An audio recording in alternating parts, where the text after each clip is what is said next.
That was that was right there with the Tonight Show.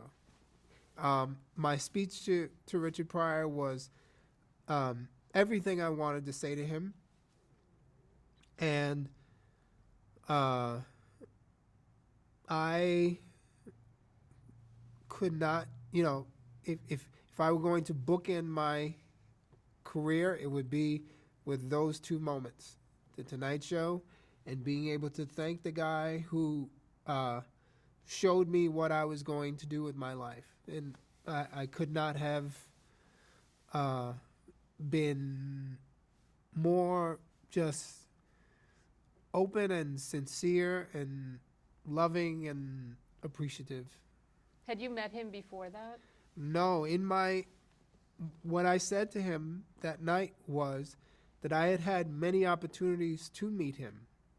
When he would come to the Comedy Store, Eddie was very good friends with him, and he wanted to introduce me because he knew what a huge influence Richard had on me, and I didn't want to do it. My brother Damon had met him and wanted to introduce me, and said no. And the reason I said no is that I never wanted to meet him as a fan. I wanted to do something. I wanted to achieve something, and then be able to say, this was because of you.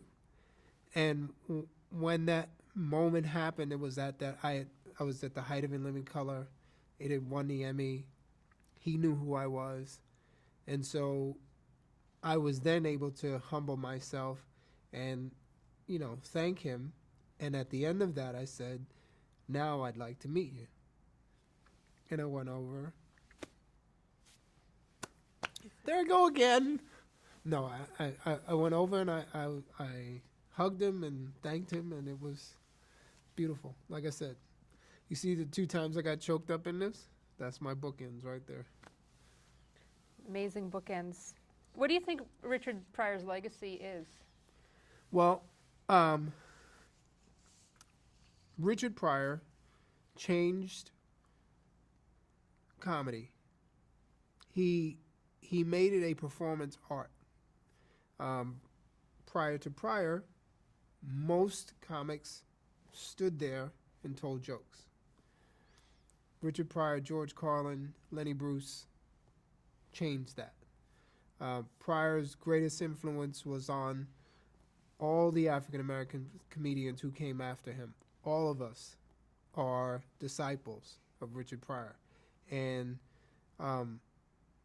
we proudly acknowledge, Pryor came along at a time when he was part of a movement where the voice of Black America was getting louder and louder. And he, as a comedian, had the loudest voice, and he was fearless, and he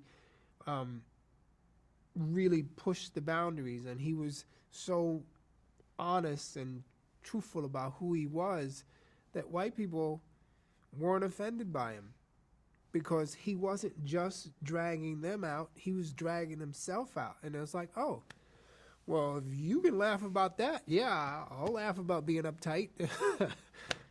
That's cool, And he, was able to do it on his terms, and that's sort of what was so inspiring about him. It's like it wasn't compromise, it wasn't playing it safe, it was just keeping it real.